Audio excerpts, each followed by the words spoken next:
11월 16일 금요일 이른 아침입니다.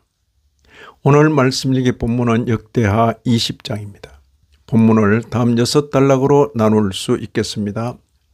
첫째는 1절 이하 4절 아람과의 전쟁, 둘째는 5절 이하 13절 여호사밧의 기도, 셋째는 14절 이하 19절 여호와 하나님의 응답, 넷째는 20절 이하 23절 전쟁에서의 찬송, 다섯째는 24절 이하 30절 전쟁의 결과, 마지막 여섯째는 31절 이하 37절 여호사밧의 행적.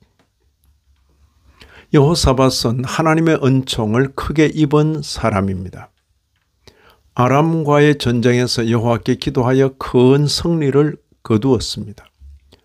점점 강성해 가는 작은 나라 유다를 보고 모압 자손과 암몬 자손들이 마온 사람들과 함께 와서 여호사밧을 치고자 하였습니다. 자신의 의사와는 상관없이 들이닥치는 위기입니다. 위기에 대한 선민의 대응은 기도뿐입니다.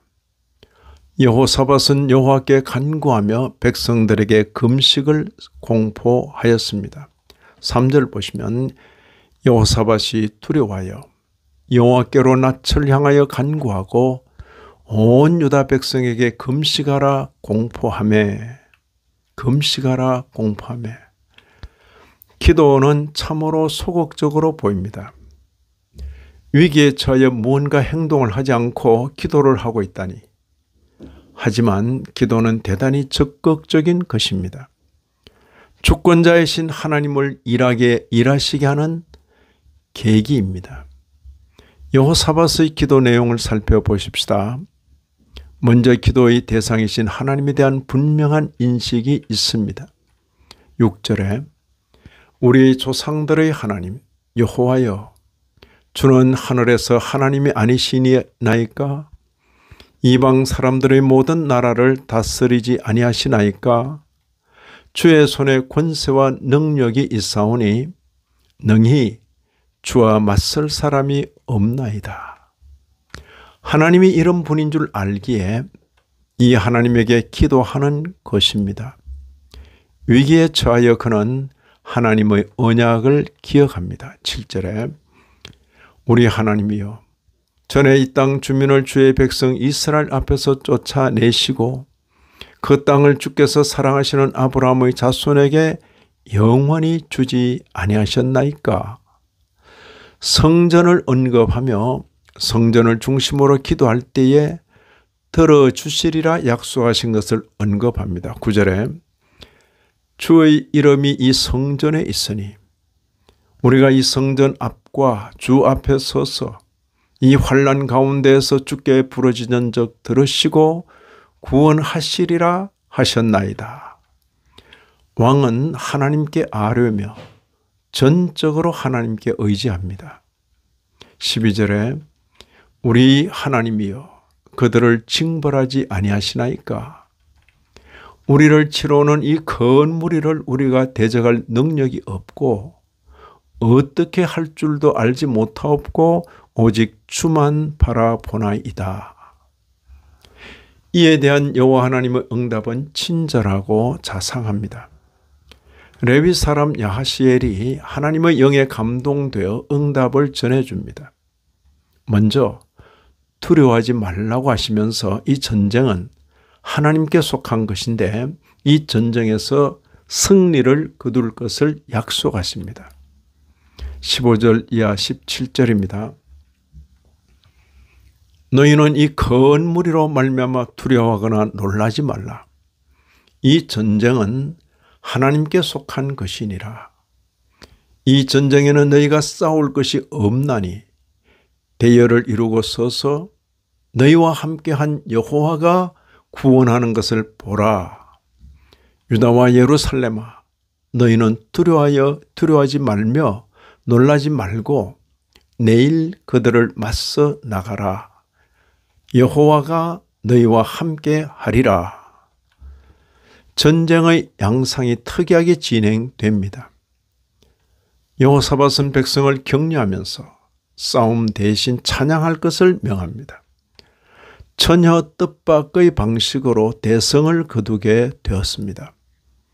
먼저 백성을 격려하는 왕의 음성을 들어보십시다. 20절 하반절에 너희는 너희 하나님 여호와를 신뢰하라. 그리하면 견고히 서리라. 그의 선지자들을 신뢰하라.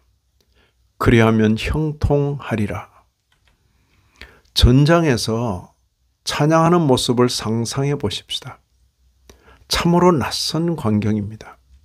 21절에 노래하는 자들을 택하여 거룩한 예복을 입히고 군대 앞에서 행진하며 여호와를 찬송하여 이르기를 여호와께 감사하세. 그의 인자심이 영원하도다 하게 하였더니 라고 되어 있습니다. 힘겨울 전쟁에서 대성을 거두었습니다. 많은 탈취물을 거두고 여호와를 송축하였습니다. 하나님께서 사방에서 그들에게 평강을 주셔서 여호사밧의 나라가 태평하였습니다. 여호사밧은 하나님께로부터 큰 은혜를 입은 사람입니다. 이런 내용을 기록하는 에스라는 자신의 시대가 하나님 앞에서 이런 은혜를 입기를 바랐을 것입니다. 그럼에도 선지자의 통찰은 아쉬운 부분을 간과하지 않았습니다. 본문의 마지막 단락에서 아합의 아들 아시야와의 교제를 잘못된 것으로 지적하고 있습니다. 마레사 사람 엘리에셀이 말합니다. 37절 하반절에 왕이 아하시야와 교제함으로 여호와께서 왕이 지은 것들을 파하시리라. 이런 말씀을 읽는 신약교회 성도인 우리로서는 먼저 이 말씀을 역사로 봤습니다.